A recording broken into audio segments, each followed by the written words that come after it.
So in this video, I'm going to show you how to upload an image and be able to cut it in the Cricut Design Space.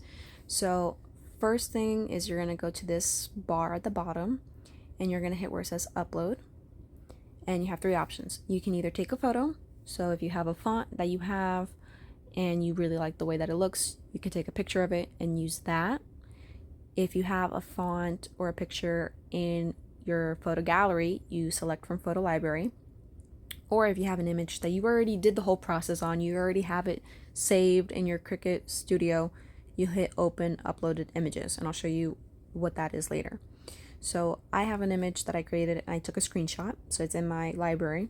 I'm gonna hit select from photo library. It'll automatically come up with things. So I'm gonna choose which photo I want. You'll see it says background remover, automatically do it for you. This is just advertising the subscription and stuff like that. I just bring this down. So now I'm in my editing room. So here I click to the side, I hit crop. You can crop this to however you like. I'm gonna do about there, hit save. It'll automatically, probably can't see it because the background is black, but it'll crop it to where it wants. So if you have stuff around it, it will automatically remove that for you, which is pretty convenient. So another thing that I like to do is I like to hit select. This saves me so much time, so I'll just hit the black background and can barely see it because the letters are white, but it kind of removed the background for me already. So now I go in, so the P has a little bit of black space that I want removed. The O, the A, I'm just like zooming in, zooming out.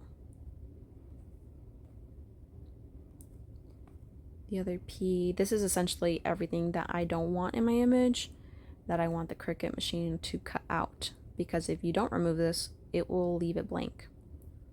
And then you won't understand what your image is saying. So I think I removed everything. Yep. So if you ever make a mistake, you have the back button, it'll go back, things like that. If there's something that it didn't, maybe it didn't erase all the way and you want it to erase a little bit more, but you want to control where it erases, you hit the erase.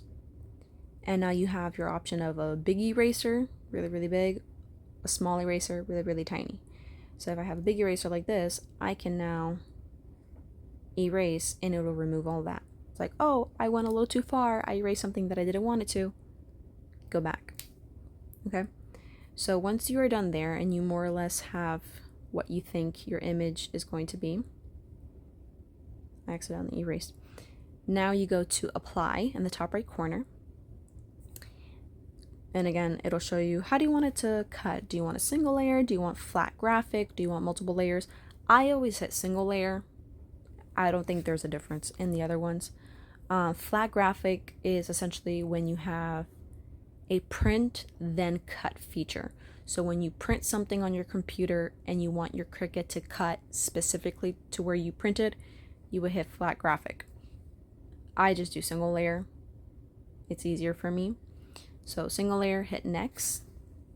Now it's going to show you what is it going to look like in your design space. You can see it specifically. Do I like the way it looks? Is it clean enough for me? I like my image. So here I'm going to give it a name. I'm going to name it Fall Design. This is just a random name that I give, and hit upload. Okay. Now it uploaded to my design space and it will automatically default to some type of size. So pay attention to that size.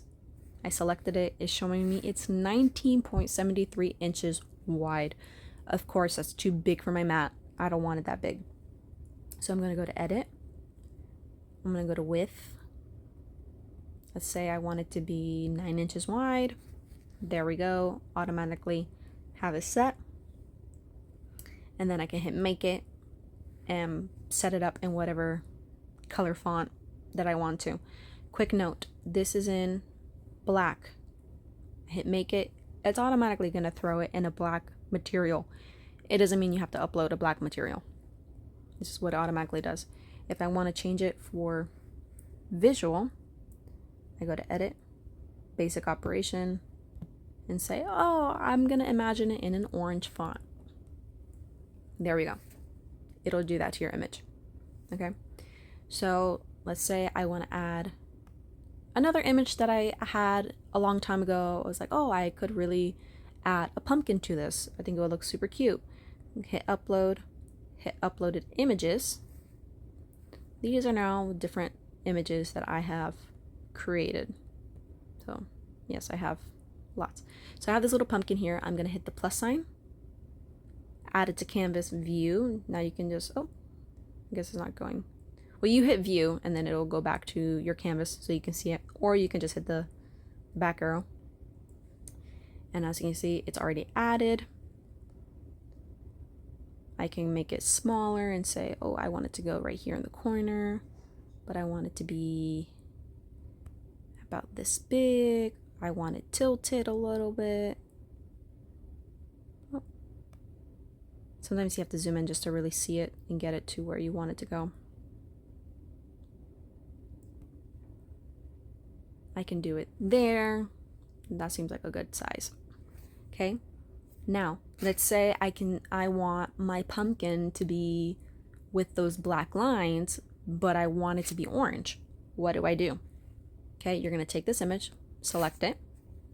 You're going to duplicate it because now you have to create a solid image where you can't see through it. Okay, I'm going to take that image. You have your image settings right here. Go all the way to the far right where it says contour. Click on it. This is now showing you where the Cricut machine is going to cut. I'm going to select the inside of the pumpkin, everywhere where there's holes. Go back. Now my image is all a solid. So here I can now hit edit, material color. Let's say I just want to visualize it, right? Go back, back, back. Now it's an orange pumpkin on the bottom. It's going to cut a solid pumpkin. And this is my lines that I would iron on top. If you want to really visualize it, you can leave it like this, but you can also go to edit. Go here where it says arrange. The lines of the pumpkin is what's selected, so I'm going to bring it to the front. So now I can bring it. You saw how before I was going behind it? Oh, let me go back. It was going behind it. Now it's going to layer on top of it, so I can really visualize how am I going to do it. If I say, oh, I really like the pumpkin, but I want the stem to be green,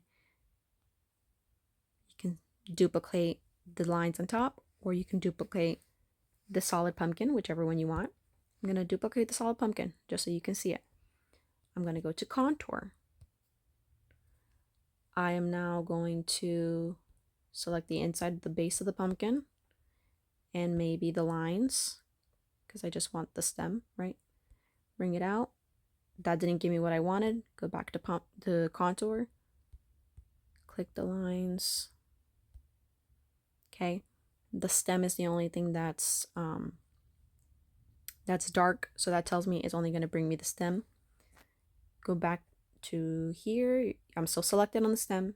Hit edit. I want to change the color just so I can visualize it in green. Back, back, back, back. And layer this on top. Have my lines of my pumpkin to cover. Okay? Now, none of these are connected, so your Cricut will separate these into different colors for you automatically. That way you can follow along. It'll have everything in orange, everything in green. You'll see that in a second. So now this is my image, and I'll say, yeah, this is something that I want to use. Save it, right? You can save it, save as, however. Hit make. It automatically separated everything for you into your different color mats. Make sure you iron them on if it's for iron on. If you select an iron on material, when you get to the cutting stage, it'll automatically throw in an alert to make sure that you selected the mirror option for it. So I hit next. Now I can move it specifically if I want this to cut a little bit lower, if I want it to cut a little bit higher, if I want it to cut sideways for whatever reason. This is just for my orange material. I have my green material, I can do the same thing. I have my black material, I can do the same thing. And then hit next, connect my machine, and just follow what my machine says.